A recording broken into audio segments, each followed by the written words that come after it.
Good morning.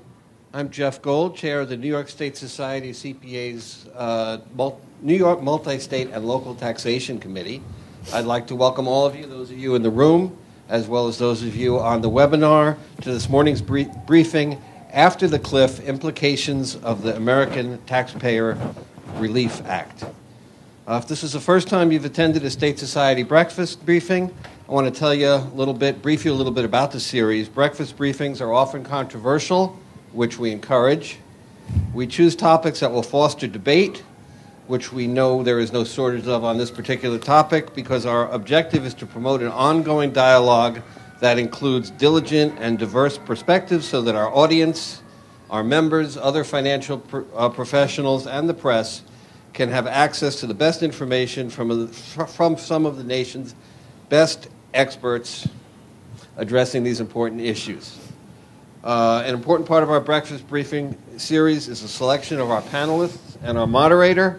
I'd like to introduce this morning's speakers, all of whom are experts in their field. David Shavaro. Daniel. I'm sorry. Daniel Shavaro. Shaviro, actually. I'm sorry. Daniel Shaviro, the Wayne Perry Professor of Taxation at NYU Law School, is one of the nation's leading legal scholars on tax policy.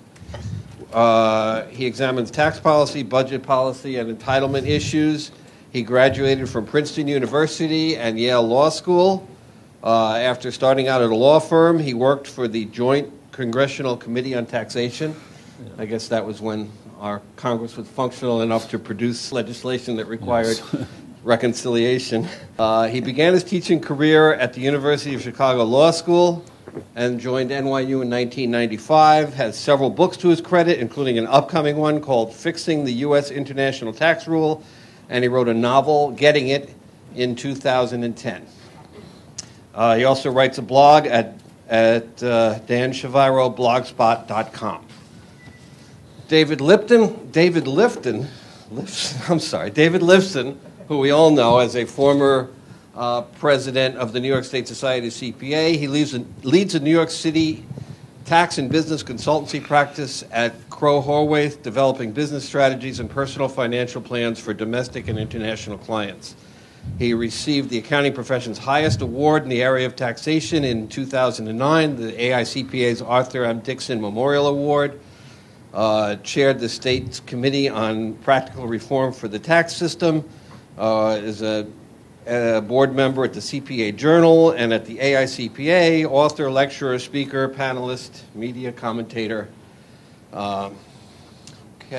Richard Peach on my far right is a senior vice president in the macroeconomic and monetary studies function at the Federal Reserve Bank of New York, where he's been for 20 years. He now coordinates the bank's forecast for the U.S. economy and the federal budget. He follows the housing and real estate finance sectors for the bank. He regularly contributes to several banking publications and blogs. He graduated summa cum laude with honors in economics from Pennsylvania State. Was awarded University of Maryland Fellowship for Graduate Study, where he earned his master's and a doctorate in economics. And finally, our moderator, Laura Saunders, is a staff reporter. Saunders. Sorry. Is a staff reporter who covers tax issues for the Wall Street Journal. Prior to joining the Journal, Laura was a senior editor at Forbes magazine, where she covered tax and investments. She has a BA from Sewanee, the University of the South, and an MA from Columbia University. So, ladies and gentlemen, Ms. Laura Saunders. Thank you. Are you going to stand up when you talk or sit down? No, I'm going to sit down. All right. Can you hear me? Is the mic working? It's not working. It's working. But you can hear me. All right. I'm Laura Saunders. I have the privilege and honor of covering taxes for the Wall Street Journal, which is right in the eye of the hurricane. It's a great place to be. I am also very lucky to have as many of my best sources CPAs. And so I'm especially happy to be here today. And thank you all for all your help. Now, I believe our first speaker is David Lifton, whom many of you, I think, know. He is going to kind of set the scene and talk about what actually happened with the law and go beyond that as well. So So I'll turn it over to you. Oh, and I was supposed to say one thing. Our organizers have asked for free-flowing, lively and free-flowing discussion. So you are encouraged to stop and ask questions at any point. We don't need to hold questions for the end. So jump right in. Am I right? That's what you want. Okay, and Alonza has the microphone to go around. So put up your hand, and I'll turn it over to David. Thank you, Laura. I was asked to set the table, and just fair warning, this is a big table. There's lots of courses. There's lots of forks, knives, like stuff on the top and everything. So we have a fair amount to cover in a reasonably short period of time. But we're going to, I was reasonably assured we're going to solve the problems of the world today, and if there's any spare time, we'll solve the problems of the universe. No problem. Today's economy and today's political and economic situation is a little bit like the ghost of Christmas past, present, and future. We're not going to dwell on the past here. We're going to try to focus on the present, hopefully giving us some insight into the future. How did we get here? Where are we going? Where are we after the cliff? Well, everyone seems to recognize that the United States and most other developed countries, not just Greece, needs to do a better job at managing to a balanced budget, and that we must work to reduce our future deficits. How are we going to do that? Particularly with the politics of this country right now, the only political consensus that we seem to be able to reach right now on tax and economic affairs is that everyone else's taxes should be increased, their entitlements should be decreased, and we should keep everything that we have. That's not a consensus. That's actually a serious divide. Unfortunately, the Reagan magic of the Laffer curve is now just a historical footnote in tax policy, which created arguably a great economic event in our country, whether it was just the luck of cycles or the magic of what was done then. We did enjoy significant elements of prosperity from it. Right now, rather than the Laffer curve, the prevailing theme is something that I would like to call economic fairness. That's a progressive, redistributive tax policy that seems to have captured the imagination of the electorate. Economic fairness to the electorate in general means tax the rich, but the challenge to that is they only represent 1% of the population, as many of you know, and the 1% cannot likely, in any economic analysis, support the entire country. Their efforts just ain't quite enough. So any short-term solution, given our philosophical divides in this country, will be complex, and long-term solutions that people have been looking for 10 and 20 years are elusive. In the pre-dawn hours of this year, about 2 weeks ago, it seems like forever if you've been reading the papers, we got a patch. We managed the distress of this year's fiscal cliff. It's only one of many, in my view, because we have only just begun. So what sort of happened at New Year's Eve, and where do we stand now? Well, the American Tax Relief Act was passed. I'm going to call it the Relief Act, but it was no relief to the middle class and upper income taxpayers, the act itself. In fact, the Relief Act, combined with everything else that's going on, increased taxes for virtually all taxpayers. That's a point that's often lost in the press. You hear about all the pieces, but nobody ever puts it together. I'm not blaming you, Laura. It's not your personal fault, because actually the press is directed to addressing things that would interest its readers. So each press has its own readership, and it focuses on the things that those people would be most interested in seeing. Personal observation. Doesn't have to be right, but it's a point of view. The Tax Relief Act, importantly, should not be viewed in isolation. I believe that our condition today should be analyzed based on the cumulative effect on our tax system, along with all the other changes for 2013 that are taking place, whether they were enacted 2 years ago or 10 years ago. So where are we today? You have to consider the cumulative changes. The big rock in the cumulative changes are actually 3 rocks. There are the taxes that are dedicated to Social Security Trust Fund called FICA tax and its cousin, the Medicare fund, so Social Security and Medicare, the personal income tax, and the gift and estate tax system, which is sometimes referred to as transfer taxes, only to shorten what we call it. So those are the principal sources of revenue for our federal government. Yes, they tax firearms and they tax liquor, but when it really comes down to the bottom line, Social Security and Medicare, personal income tax, gift and estate tax, a very distant third cousin as a revenue producer. While a disproportionately large burden of the tax increase will, in fact, fall on upper income individuals, the cumulative effect of all these changes will affect everyone. Everyone's taxes went up. The first item in terms of where we stand today as compared to yesterday is a funny little thing, and it's all about what didn't happen. And that's the alternative minimum tax, because it was permanently so-called patched back to the beginning of 2012. Had they not patched it, then we probably would have had fundamental tax reform, because if 34 million people actually had to be responsible for calculating AMT, there would have been a taxpayer revolt. Yes, and also they would have blown up the tax filing season for this year. Nobody could have filed till March 1st, and so on and so forth. Absolutely correct. And in fact, Steve Miller, the acting commissioner, I don't know what his politics are. He has never really announced them, but he was clearly in favor of not having to manage 32 to 34 million people filing for AMT. He warned Congress twice. In very threatening terms, by the way. Actually, with TurboTax and the like, I think that the AMT, the growth of the AMT, has had less of an effect in terms of making taxpayers furious than it would have otherwise. If you imagine people filling out the returns by hand, basically every high-income person in New York and California and probably Washington, D.C. is paying the AMT because of, unless they're very high income, because of their state and local tax deductions. Yeah.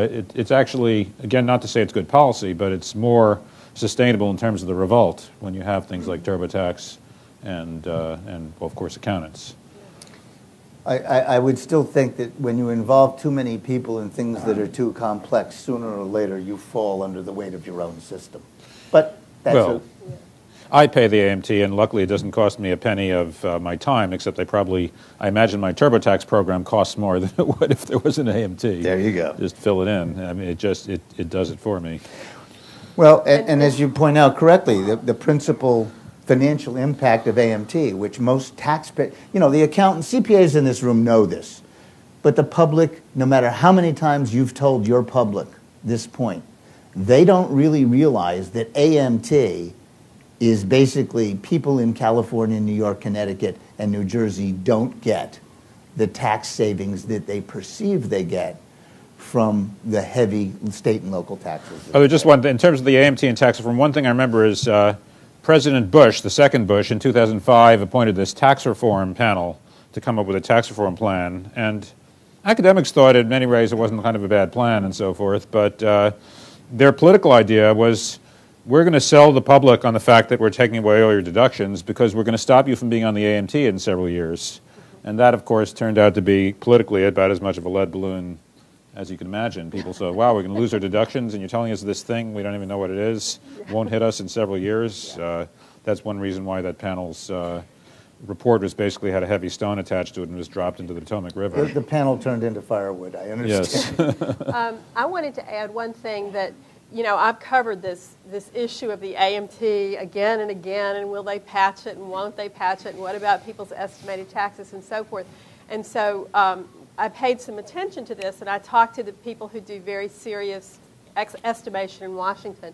They indexed 3 parameters for inflation. I think Congress was really sick of dealing with AMT extensions. However, my experts have told me that this is not going to solve the problem, that it will solve it up to a point. You know, it takes away the dramatic headlines for this year, but that you will have still a kind of a bracket creep effect going on. It'll be slower, and so therefore the problem has not gone away, the problem we had been dealing with. That was a surprise, a real shock to me. You may have already sensed it. Well, you can you can mathematically replace the AMT by reducing or eliminating the deduction for state and local taxes and changing your phase-out for exemptions. Mathematically, you come to the same result. But if people understood what the AMT did, they might elect somebody else.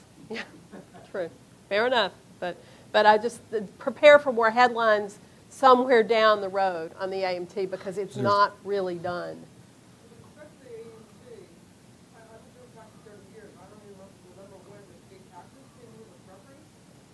Well, definitely 1986.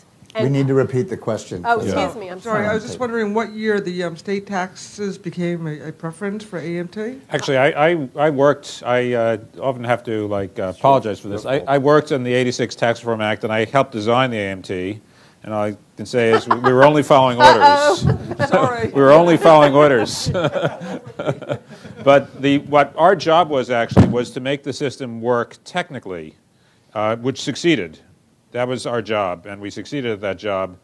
We weren't allowed to index it within 5 years because that would have lost high-end revenue. We didn't think of indexing it at year 6 because I think in those days you simply didn't pass deferred enactments. Anyway, the AMT, the state and local tax deductions were already in the AMT. There was a small prior AMT, which wasn't really the same thing, so it was there from the start. But when it came in, it was kind of trivial.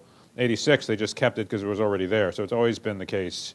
What happened in the AMT, of course, is that because you didn't index the exemption amounts, the thing grew. I have some kittens at home who were 1 pound a few months ago. Now they're 6 pounds. That's kind of what happened to the AMT. I used to compare it to the ceiling in a horror movie coming down on top of you. Yeah, well, that'll work too. Yeah. Because since itemized deductions were always there, and because state and local taxes are in itemized deductions, and since most of the business preferences have now gone away, what has been left in the bucket is all your itemized deductions. The exemption amount fundamentally covers the rest of your itemized deductions in a typical family in, say, Texas that doesn't have such high taxes. So it covers their home mortgage interest and their charitable contributions. But the minute you have home mortgage interest, charitable contributions, and heavy state and local taxes, you all of a sudden fall in. Except for the AMT drops out home mortgage and charitable.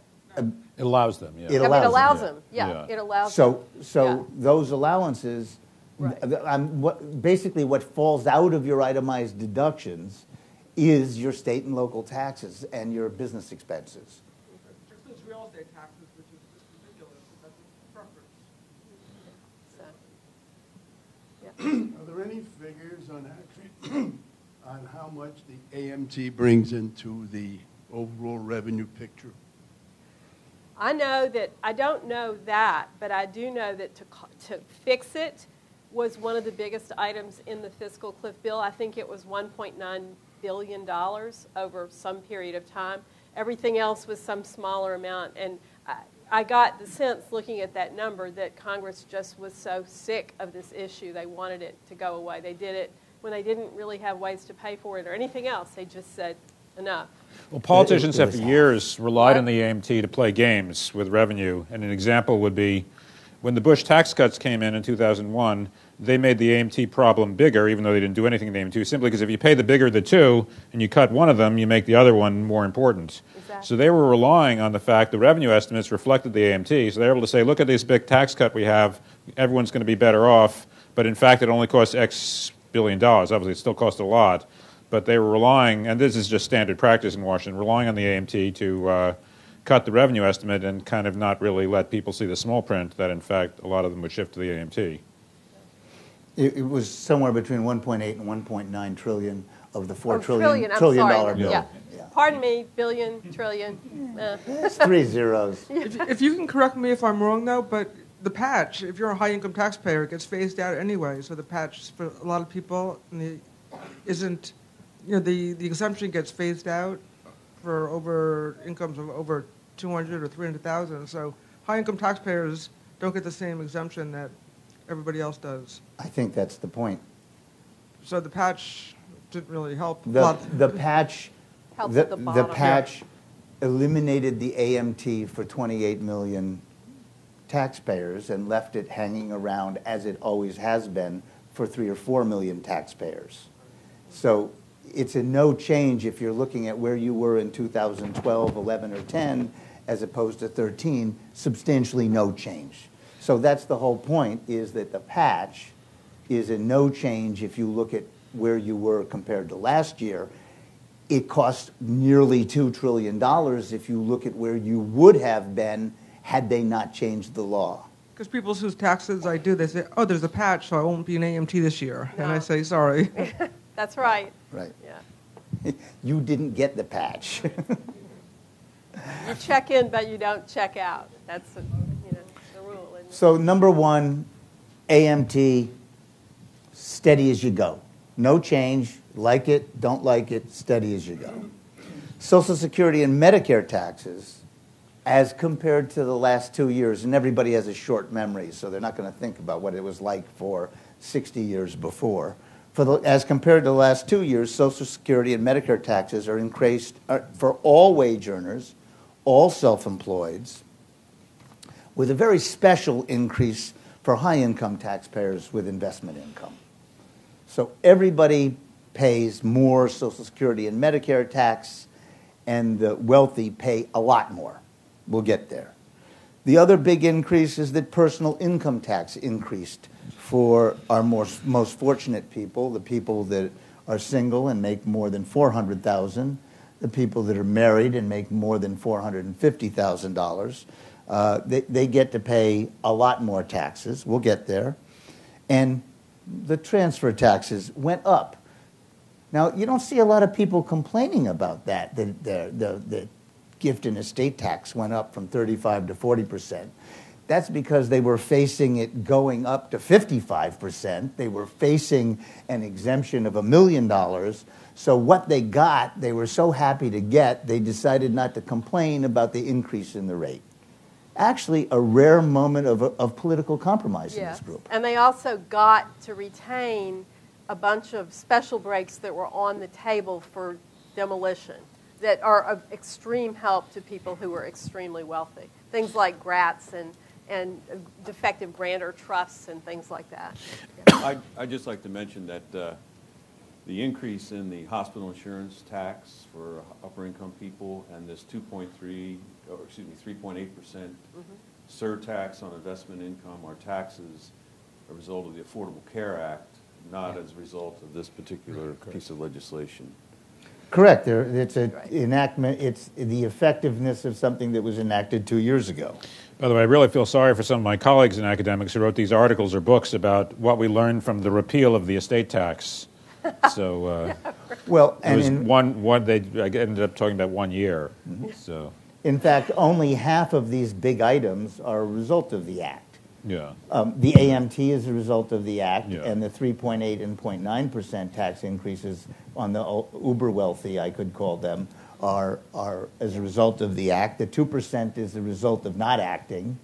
And so there's a lot of interaction of what happened today. That's why this is the 2% not you mean the Social Security payroll tax, I'll of course. put in a plug.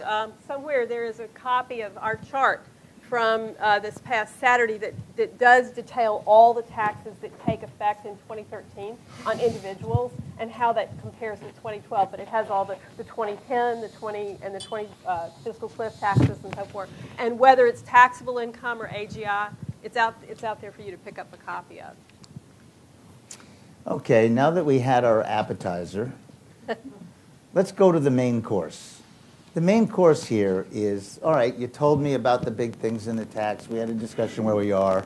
So what does it all mean to me? That's nice, the general stuff, but what does it mean to me?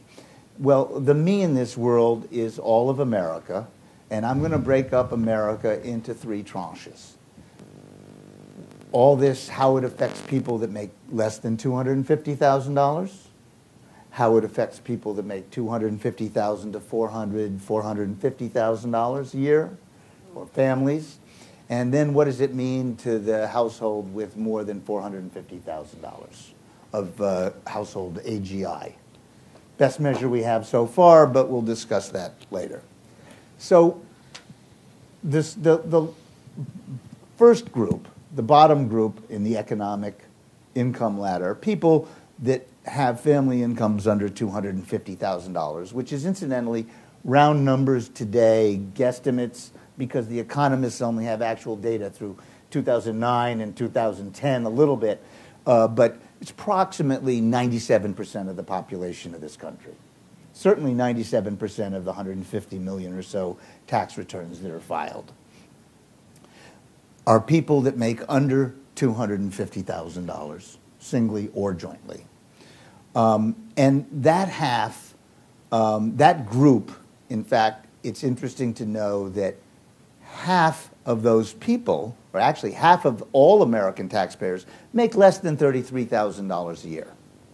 Half of the tax returns filed, less than $33,000 a year.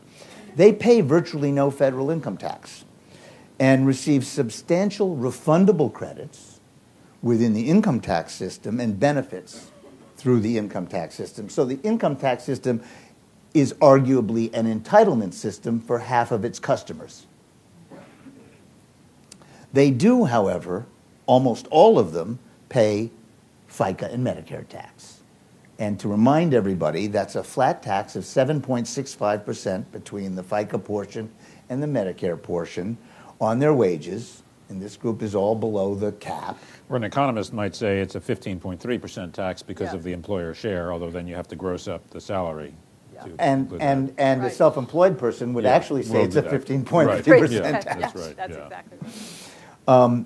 But keep in mind that the legislative history is clear that many of those refundable credits are designed to reduce the effect of that payroll tax. So you will all recall that for 2 years, as an emergency measure to repair the economy and put more money into the spending system, we had an emergency reduction of that FICA tax by 2%. This affected low-income households most significantly as a portion of their income. I'd like to just set out an example because I think these are almost the 97% of our country is sometimes forgotten as how they pay taxes and how this could affect them. So if somebody earns $65,000 a year, the increased tax burden is about $1,300 a year. That's $25 a week.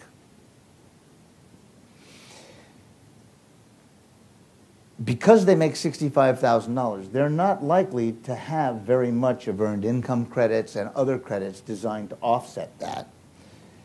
And as is the custom in today's households, there's not too many people that can support a household on one income.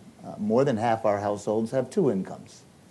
And so if I had 2 wage earners, each earning $65,000, then they would incur $50 a week or $2,600 a year of additional tax as compared to their family budget in 2012 and 2011. Well, what does that mean? Well, some people sarcastically say, well, they have 1 less dinner out per week, or 1 more meal has to be cooked at home. But I like to think of it as $50 is maybe 10% of the $500 a month that they have to pay for their rent or their mortgage payments. And that might be a serious hit to these folks. So that's the effect of the tax increase in 2013. Our paper yesterday had a nice story in the company section about how Walmart and the retailers, the companies of the world, are quite worried about the effect of the reinstated payroll tax. I believe it's a serious issue. Yeah. It's a serious issue for the half. The next 47% above the half taxpayers, it's an issue You might say it's not much of an issue for people that make more than $110,000 up to the $250,000 limit, but it's still money. $2,600 in a family certainly pays for an extremely nice vacation, and in the highest sense, and in the lower sense can be a substantial issue in balancing a budget. In terms of the tax law changes, most of the difference between 2013 and 2012 lies within the payroll tax conundrum. So now we covered 97% of the tax returns. Now we deal with the next approximately 2% of the households that make between $250,000 and $450,000. If I'm wrong, if it's 1.8% or 2.5%, you won't know about it for 3 years. I'll send you my email address. You can contact me. Somewhere near 2% are in that group. That'd be about 3 million households. Their federal income tax will increase anywhere from, they're going to have the same payroll tax hit. So now we're talking about cumulative effect. Their federal income tax will probably increase, in some cases, in some simulations, only a few $100. In others, it's tens of thousands of dollars. Can't tell you the answer. I can only tell you what they're going to get hit with. They're going to get hit with the PEP, which is the personal exemption phase-out. You know, the approximately $4,000 you get as an exemption for each person. You know, when you multiply 4,000 times a family of four, $16,000, and you multiply that times a tax rate of maybe 35 or 39%, you're talking about serious money. That's a serious tax and even more increase. serious if you have a lot of children and a lot of expenses. Right. Yeah, it becomes hockey stick Right. Serious if you have a big family. And it's important to say that that phase-out happens really quickly. It happens, I think, for couples between 300 and 422,000 of AGI or something. Is that right? That's right. Yeah. And it's really not a tax. I mean, the tax policy type. Certainly, I would say it's really not a tax preference to say that because you have a kid, you get to deduct a couple of $1,000s. People who have more kids, even if they're affluent, two households, one with a lot of kids, one without. It's clear the one with a lot of kids is going to have more expenses, and they really have less extra money sitting around, all else equal. So, and so it's now kind they're of going to get policy. hit. Yeah. Well, I think when you enacted it, I'm going to make you personally responsible for it. It was designed to create a floor and basically to eliminate the federal income tax system for the $30,000 and $40,000 and $50,000. Yeah, it's part of, the U.S. Has almost never had a, quote, literal zero bracket.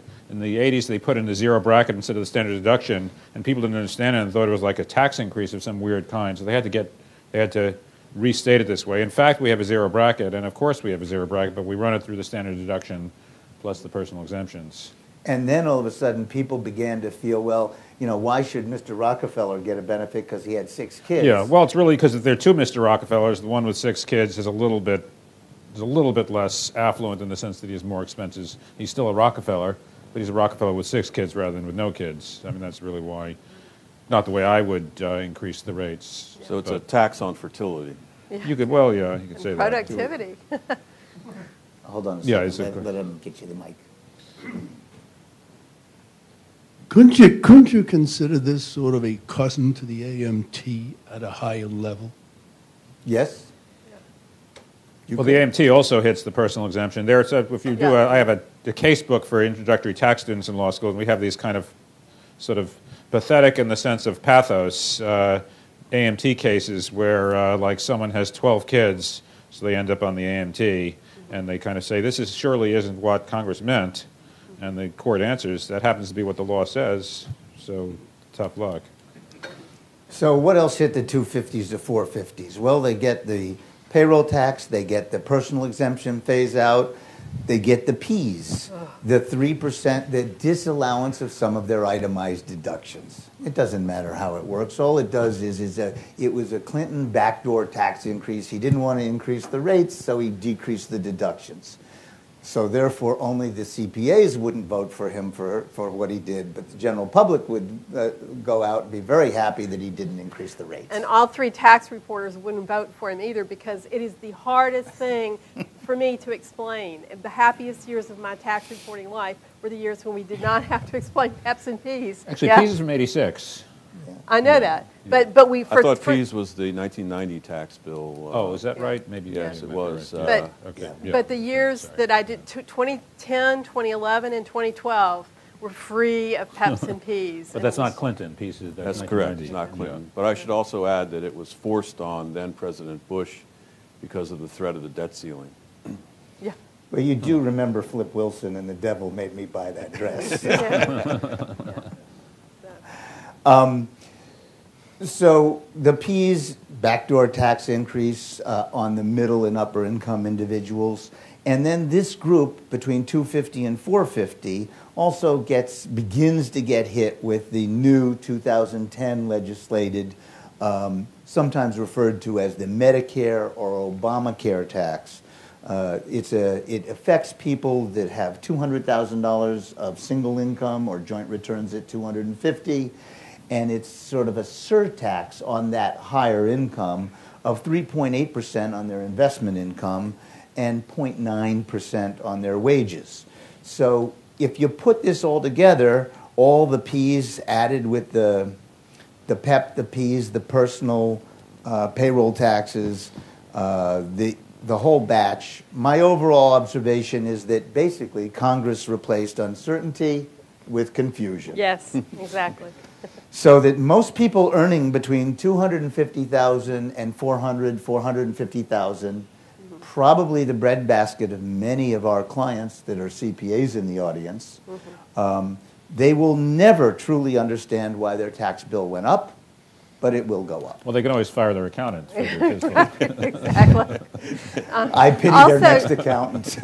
It also affects, in particular, people who are below that but have a windfall. Right. Oh, great point. A windfall of some kind. The house that sells for the New York City apartment, actually, that goes beyond $500,000 gain if you're a couple, or the piece of land that sells or whatever. You fall right into this unless you take some extraordinary step or structure to get out of it. Right. And that's what I suppose you're here for, to help people, installment sales and things like that. We try. Of course, installment sales don't work for personal residence because it's not used. But I mean for a land or a business or something. We try. Yeah. Interestingly, and not by accident, the increases for those making over $450,000 are far more obvious. And in fact, they were intended to be obvious. Yes. These are the tax increases for the 1% of the country, about 1.5 million households who pay somewhere, by the way, they pay about 35 to 40% of the federal income tax. They shoulder most of the federal economy, this top 1%. And their maximum bracket went, the well-publicized, from 35 to 39.6. Why 39.6? We know. It's an accident of history. Clinton wanted to increase the taxes by 10%. That turned it to 39.6, and we got an awkward bracket, and they're still sticking with it. I think it's like a retailer thing. It's less than 40, exactly. too. It should be 39.9, I guess. Yeah, exactly. Actually, it should be 40, and they should eliminate some of the complexities, but that's a different discussion. And my personal opinion. And the long-term capital gains, the dividends brackets went from 15 to 20. Now, while all of this group of taxpayers might have had some mild confusion about their increases in Social Security tax, phase-outs of exemptions, reductions of deductions, and the new Medicare taxes, everyone knew tax rates went up for them because this was a highly publicized political promise of the Obama campaign. And he kept his promise. Yeah. We will discuss later whether he will be able to keep any of his other promises. I have a fascinating booklet called The New Economic Patriotism a plan for jobs and middle-class security, which was his campaign slogan. And I would just hope, because if he can keep his promise here, I would be sorry that maybe I am not as excited about where we are today as I am right now. And that's because this says that he's going to reduce his expenditures and entitlements by $2.50 for every buck in tax change. So therefore, on a $4 trillion tax bill we just passed, he owes us, a fair amount of money. Well, you have to keep in mind some of the things that have happened earlier in the Obama administration, really, if you want to keep score. Well, but this came out in August, so I don't know how much earlier you're referring to, but 2011, for example, was on the other side of the budget. Yeah. So. Budget discussions are always fascinating because it isn't how much they reduce the spending, it's how much they reduce what they might have spent. I also actually want to raise another point, which is relevant to tax reform, is that when you talk about getting rid of special tax deductions, I think increasingly the Republicans and the Democrats agree that a lot of those things are really best seen as spending through the tax code. Yeah. So if you're actually getting rid of things, some of these things are pretty politically sacred, and we can talk about them more later on, like the home mortgage interest deduction and the exclusion for employer-provided health insurance. It's an interesting question whether you should call that, quote, a tax increase. If you get rid of that, the marginal rate remains the same, and it's really kind of a government spending program that's been run through the tax system. Yeah. So it's not really clear that you should call that a tax increase, although in fact it would show up via people's April 15th bills. David, where are you headed next? Well, I'm just about done here. I just wanted to let everyone know about what the tax rates are for the top group. I wanted to point out a couple of anomalies. First, one is, since a lot of CPAs in the room, there's still things that are coming to light that we are being sifted through. Have you made the acquaintance yet of the $1,600 or $1,800 bracket? Do you know about this? Are you they put in? Where's my list here? We have the new top bracket of 39.6% that starts at $400 for individuals and $450 for couples of taxable income. They left everything in place below that, and it used to be, that the 35% bracket starts this year at something like $398,350 for both singles and marrieds. So the 35% bracket for singles is taxable income of $398,350 to $400. That's the group of people, and there is an explanation of this. Well, I think the explanation is that if they did anything else, they'd either raise or lose a lot of revenue, and so they couldn't make it. Yeah. Actually, mathematically, all this is the Clinton tax tables indexed for inflation. Right. Yeah. So right. we have basically reverted to the Clinton tax tables. But it's a bizarre effect, and there's lots of stuff going on with marriage penalties in those levels. And I hope to get to the bottom of it at some point, but it's really one of the odder things about this whole code. Well, the code is called a code for a reason. Yeah, right. Yeah, that's a good point.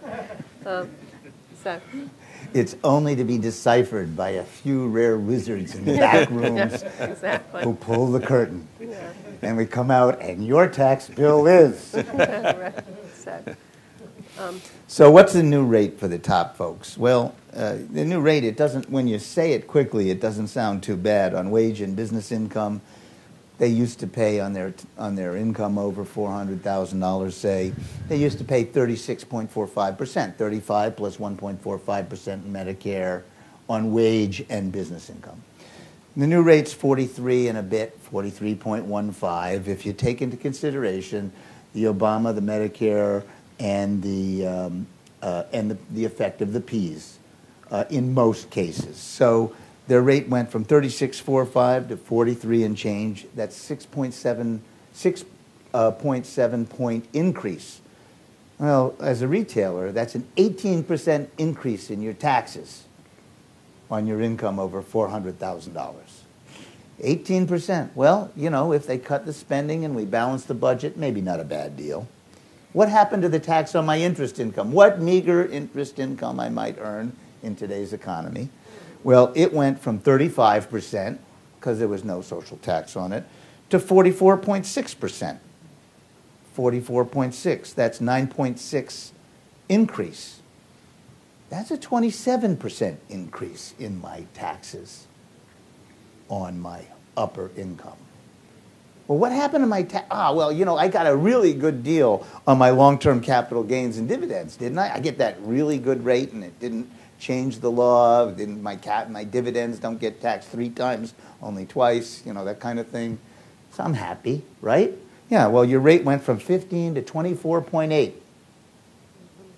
At 24.8, what happened is your rate went up 66% over the taxes you would have paid previously.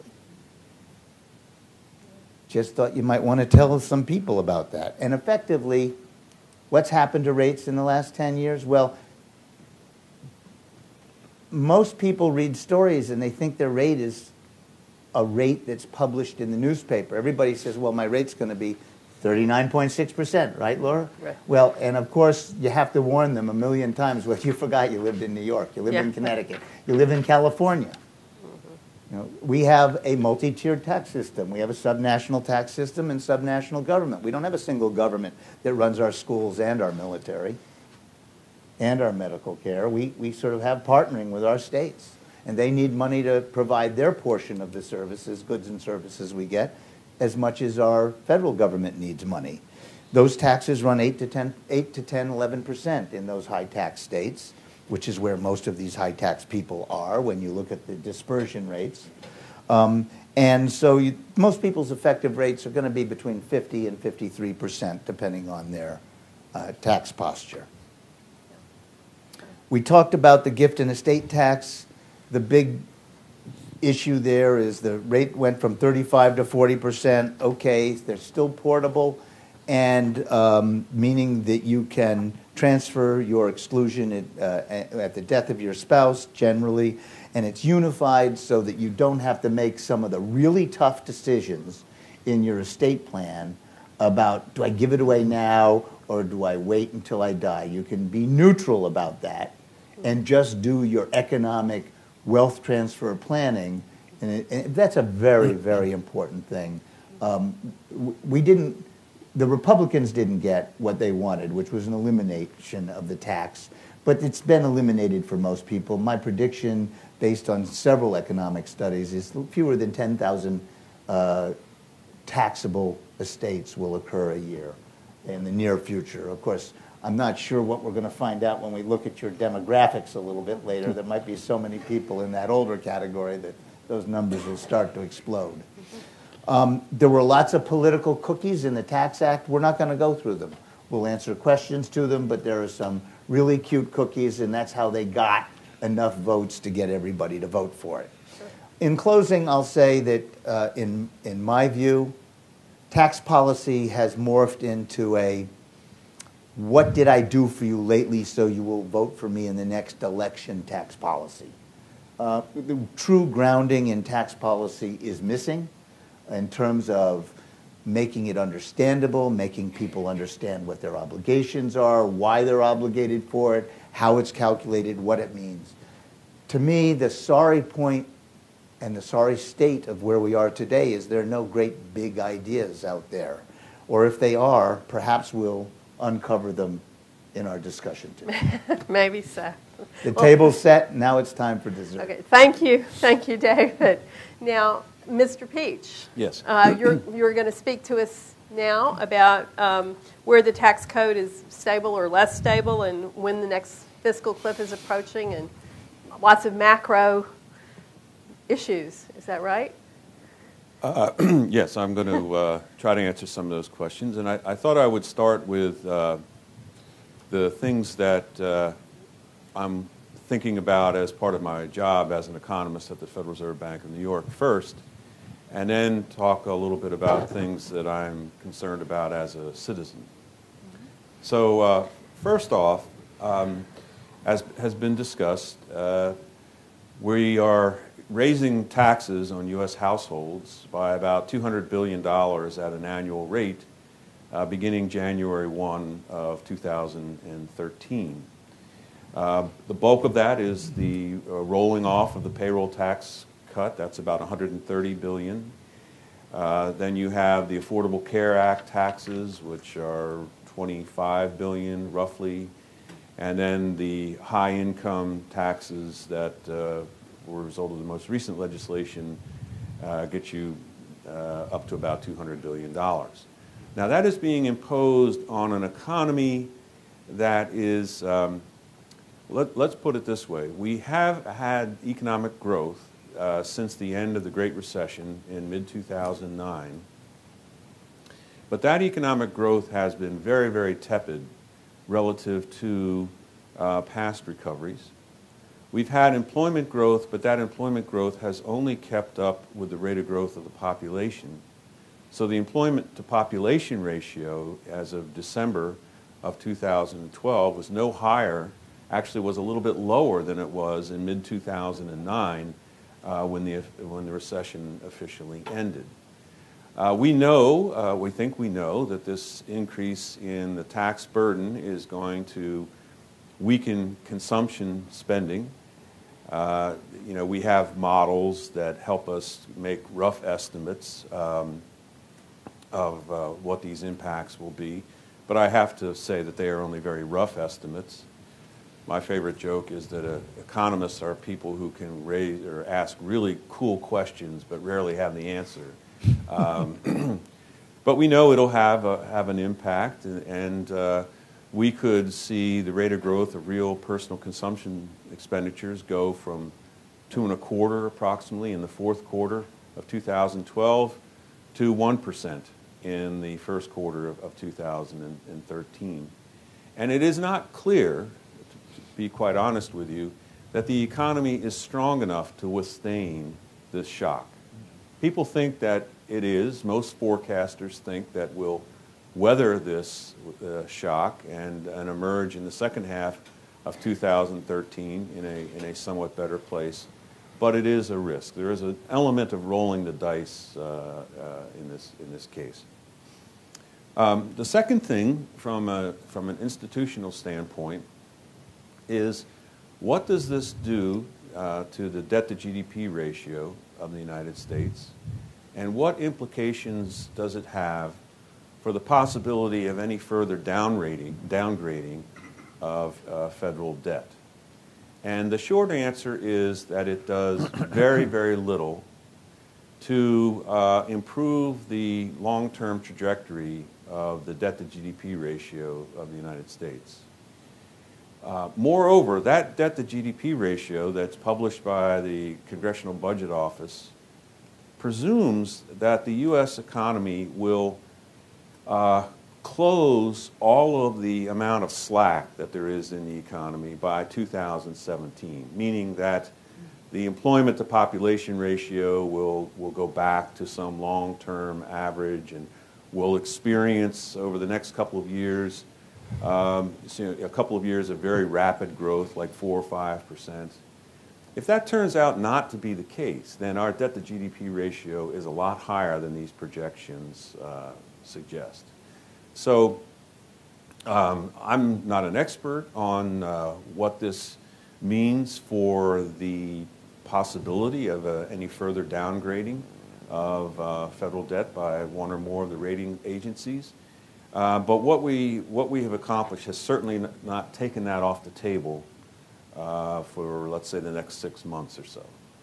Particularly if the next phase of the fiscal cliff, the issue about raising the debt ceiling and the continuing resolution, if those two things get particularly nasty as they were in August of 2011. Now I'll turn to things that concern me a bit more simply as a citizen. Many people are shocked to learn that even before this law, the United States had the most progressive tax code of all the developed nations of the world. Other countries have higher taxes as a share of GDP, But they raise those taxes through a value-added tax, which is mainly a tax on the middle class. It's a tax on consumption. These increases in marginal tax rates are quite significant, as you mentioned before. When you take into account the phase-outs, there are going to be a lot of higher income people facing a, what did you say, 42 plus marginal tax rate, and then you tack in state and local taxes, and you're talking about excess of 50% marginal rate. At what point do highly successful people, entrepreneurs, say, I don't need this. Canada looks very good to me. Other countries around the world are quite nice. Thank you. Singapore, Malaysia. You know, we don't need this. So I think we do have to concern ourselves about killing the goose that laid the golden egg. Then lastly, I don't know if you have it, but I sent out a chart, a very, very simple chart, which took the number of people aged 16 to 64 and divided it by the number of people 65 plus, and plotted that chart from the mid-1960s out to 2050.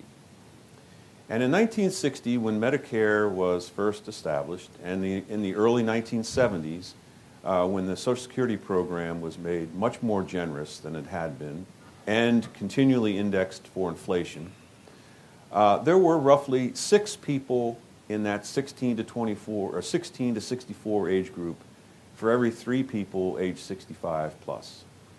By the time we get down to 2020, there'll be about 3 people in that 16 plus to 64 age group for every person 65 and older. All things equal, that means that the tax burden, in order to provide in real terms the same Medicare and Social Security benefits in real terms that we provided to retirees in 1970, to provide that in real terms for a retiree in 2030, the real tax burden on workers will have to be double what it was in 1970, for example. This is an incredibly thorny issue. And we're probably going to be fighting about this for the next 10, 20 years about how to resolve this dilemma. And in some respects, I guess my comment is meant to be encouraging. You know, we never solve thorny political issues in one fell swoop. It takes a long time, a lot of negotiating. But I guess we shouldn't expect the political environment to be calm and collected and smooth right now, because the stakes are so high.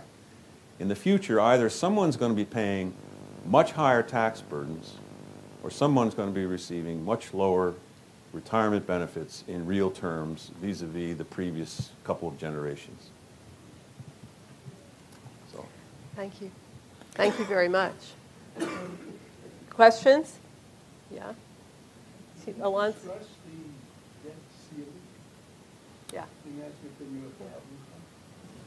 The question was, could he discuss the debt ceiling and Yes. and the coming fights about that? Okay. Yeah. Well, I'm going to try to describe it in the most clinical terms that I possibly can and not get into the politics of it. The history of it is that prior to World War I, the Congress approved every debt issue that was made by the Treasury. That's in the Constitution. That's what the law says. Then when we began to fight World War I, and we had to borrow money like crazy, it became impractical for the Congress to approve each and every debt issue of the Treasury. And so what they said is, we will approve all debt issuance up to some threshold, okay, this debt ceiling. And after that, you've got to come back to Congress and get reauthorization to do it. Now, I don't know a lot about how this was handled during World War II when we were borrowing money very, very rapidly, but I suspect that Congress just raised the debt ceiling, without much going on. Then, for a very long period of time, our debt to GDP ratio was declining. We went from a debt to GDP ratio of about 130, 140% at the end of World War II down to like 30% in the early part of this, the past decade. And we're only at 60 or 70 now, I believe. It's about 70, but rising very, very rapidly. So one other thing about the debt ceiling that I will leave with you is I wrote a blog, and the blog is called "The Debt Ceiling as a Fiscal Rule." And in the middle 1980s, the U.S. was on an unsustainable fiscal path. Our debt to GDP ratio was starting from a low level, but was rising about as rapidly as it's been rising lately. And this was a source of concern not only in the United States, but among financial policymakers around the globe. So you may recall that we began this process of putting ourselves on a more sustainable path. We had Graham-Rudman-Hollings 1 was passed. Graham-Rudman-Hollings 2 was passed.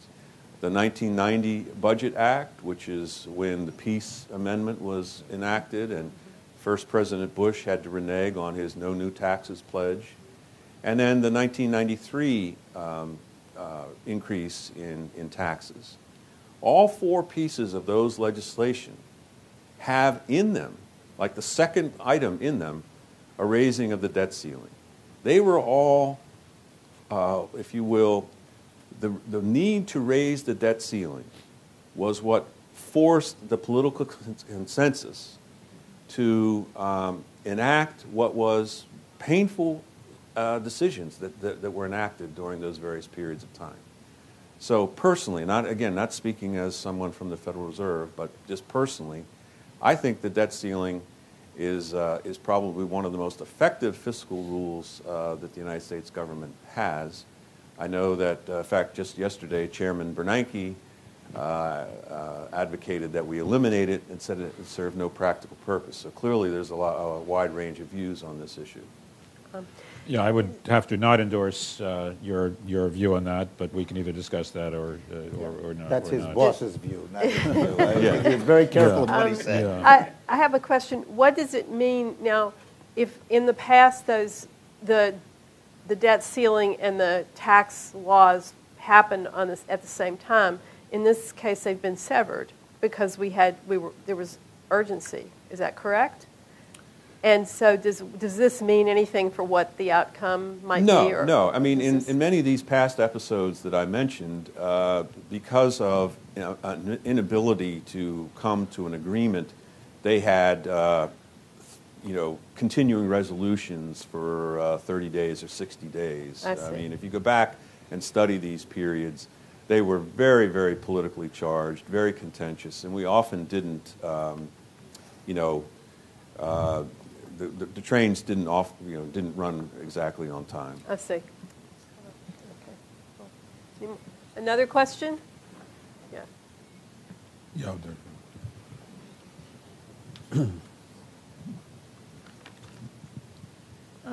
I've read a lot of articles on income inequality in the United States. It's apparently it's been increasing, tripling or whatever it's been since the 1960s. What type of tax reform do we need to? Is that something that we're concerned with in regards to the tax code? That may be the next topic, depending on what right. Laura asks. So are we ready? Are we ready to go on? Okay. I believe the President in his remarks yesterday said that an increase in the debt limit was necessary to pay current bills rather than future bills. Is that an accurate remark? Well, yes and no. what the president is asking for is an increase in the authority to borrow more money, which will enable him to, or may enable the government to pay current benefits to Social Security recipients, to pay current wages and salaries of government workers, to pay current installments on defense contracts. So it's clear that some of these decisions were enacted in the past, but not all of them were enacted in the past. Well, the decisions were enacted in the past. They're ongoing programs that obviously no one has received next month's Social Security check yet, but the Social Security law is on the books. Or the defense, there's a defense appropriation. They decide to build some fancy jet. And they'd say that in 2005 they decided to build a jet. It's still being built. There's still being payments made. That's a past decision. It's true there are ongoing things, and it'll vary in case to case how cancelable it is. Yeah. But I guess it should be mentioned that that's always the case with the need to raise the debt ceiling. Anytime any politician voted against raising the debt ceiling, they were implicitly running the risk of defaulting on U.S. government obligations. I would say it's a very dangerous game to play, the default game. Yeah. So, And in fact, isn't that what the sequester is all about, is the timing difference between the tax law and the budget? So they said, okay, we'll pass a tax law because we need to do something before the end of the year, but now you got 2 months, so that's how they connected the two. That was at least my perception. Well, my hunch is that they collectively recognize that if the spending cuts called for by the sequester were to take effect at the same time that these tax increases took effect, you would there'd be an even greater risk of severely weakening the economy. Right. So they pushed off until 2 months the very, very difficult decisions that they need to make about whether or not the economy can withstand that order of magnitude of federal spending cut. They kick the can down the road. Yes. right. I want to make a comment about, this is not my expertise, but I read an interesting report by something called the Bipartisan Commission or something like that, about what the Treasury does once the debt ceiling runs out. And it's pretty tricky. To give an example, if they're every day they have a certain amount of cash comes in, and they can only spend that cash pretty much. On some days, they project that like the cash that comes in and the cash that goes out are about the same. On other days, like the cash they have to pay out is triple the cash that came in, just because of peculiar things about payment dates and the like. And so if it's very, very good, be very hard for them to manage. The Treasury has these computer systems. I know it'll be a shock to everyone in the room to learn that the government doesn't have the absolute state-of-the-art best computer systems in the world. These Treasury computer systems are designed to pay the bills as they come in. If they decide to prioritize, it's not clear how easily they can translate that to the computer systems. Maybe something like paying the bondholders, because it's on a different computer system, that's relatively easy to prioritize that, but other prioritizations can be very hard to do. One, it was just my guess, really not an expert at all, but I read that some other people who knew more had said the same thing, that one way that the Treasury can handle this, both to avoid the political knife fights about what to pay and what not, and also to make the computer systems run, is your bill for your stuff for March 1st comes in. Do you prioritize? And other than maybe the bonds, the answer might be no. We pay the March 1st bill when we have enough cash to pay the March 1st bill. So maybe March 2nd, March 3rd, then they can pay the March 1st bills. Then they're waiting, we got the March 2nd bills. When do we have enough cash to pay those? And this is potentially very tricky and very disruptive, especially with a weak economy with anemic demand. And you have questions like, for example, you pay the bondholders. The bondholders know they got everything currently. What do the bondholders think about the fact that these other things that are also contractual obligations, they're not being paid? It's hard to know what the bond markets will think of that. Yeah, you pay the bank, you pay the rent, and maybe you hold off on the accounts payable. But the bondholders know, they read the papers, they know that all this stuff is going on. What do they think about the future? Well, there's been a question from Mr. Peach. there's been chatter about the $1 trillion coin and the scrip and this and that. Do you have anything to say about those issues? Well, on Saturday, the administration indicated that they would not go ahead with the $1 trillion platinum coin. And the point of that would have been to, why would that have made worked or something? Well, I guess theoretically, the Treasury could mint a $1 trillion platinum coin, deposit it with at the Federal Reserve, and therefore have more resources to spend without borrowing money. The problem, however, is that Congress grants the Federal Reserve the right to regulate the supply of money, not the Treasury. And so this would have been a serious infringement on the independence of the Federal Reserve. I see. Okay, thank you. Well, are we ready to move on? Well, question? Yeah. It's obvious they're going to have to raise the debt limit.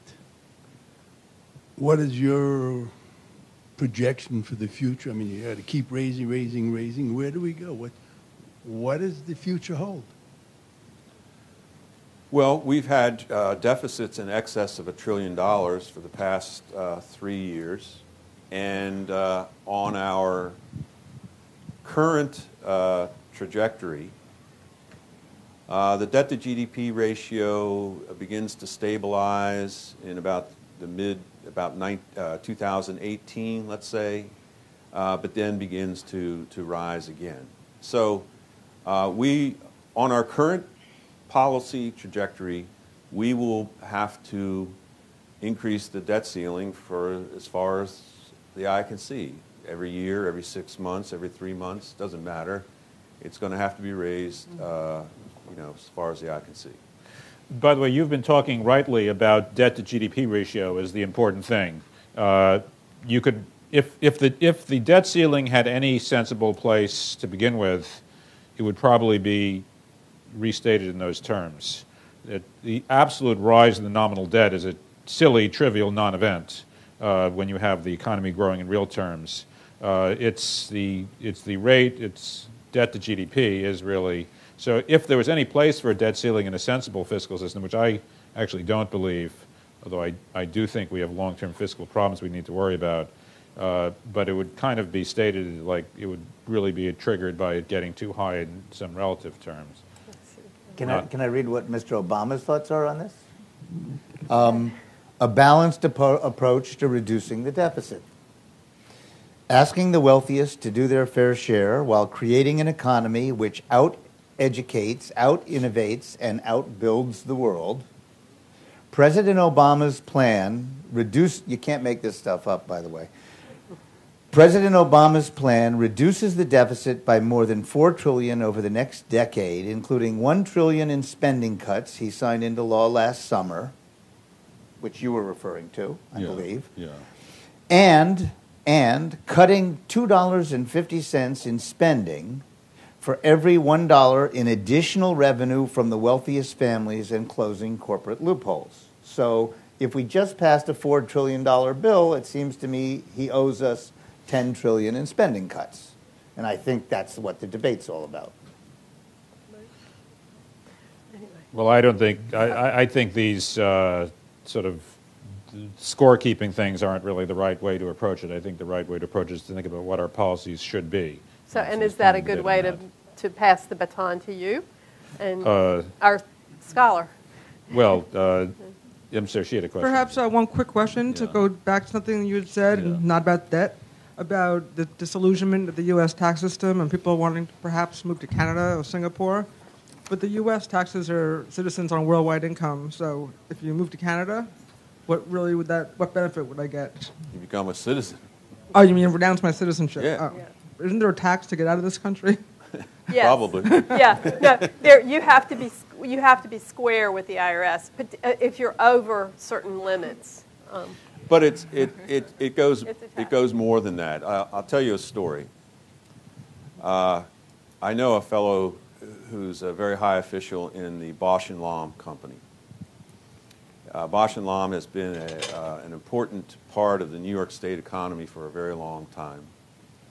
And they are now moving any new technology that they come up with is being produced in Ireland.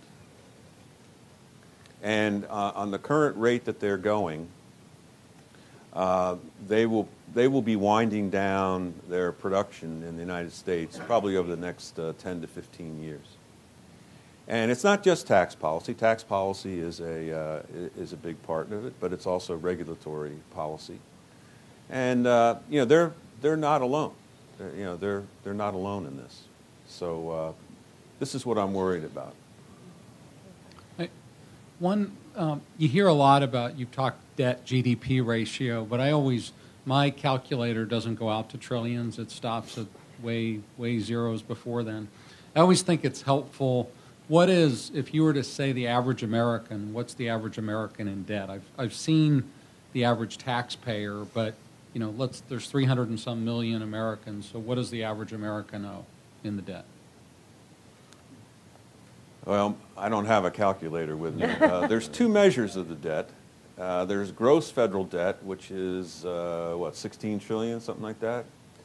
And then there's something called debt held by the public, which excludes the money that is in the various trust funds, primarily the Social Security Trust Fund. Now, the numbers I've been talking about are the debt held by the public divided by GDP, because we think that that's most relevant in terms of the pressure that's being placed on financial markets to absorb debt. But if you think about the U.S. long-term fiscal obligations, it's rather the other number that's relevant, and that's pushing 100% of GDP. But it's important to, what a lot of this has to do with the aging of the population, the retirement programs, and also the fact that health care expenditure has been growing relative to GDP. So there's a serious sustainability issue, but it's not really like I owe money to someone else to pay for them. It's like I owe money to pay for my own health care, and so do you. It's really a question of to what extent Americans, when they retire and also in their working years, will be able to afford the best health care that is available at the time. In one scenario, by the way, one interesting point is that the Obama and Ryan health care plans actually forecast a very similar slowing of the rate of growth of health care. And either way, one implication may be that increasingly, as healthcare technology gets better and better, people's healthcare gets better in absolute terms, because in 2030 they'll be able to do things for you they can't do today. But it gets worse and worse in terms of your ability to get the best things that are available at that time when you get sick.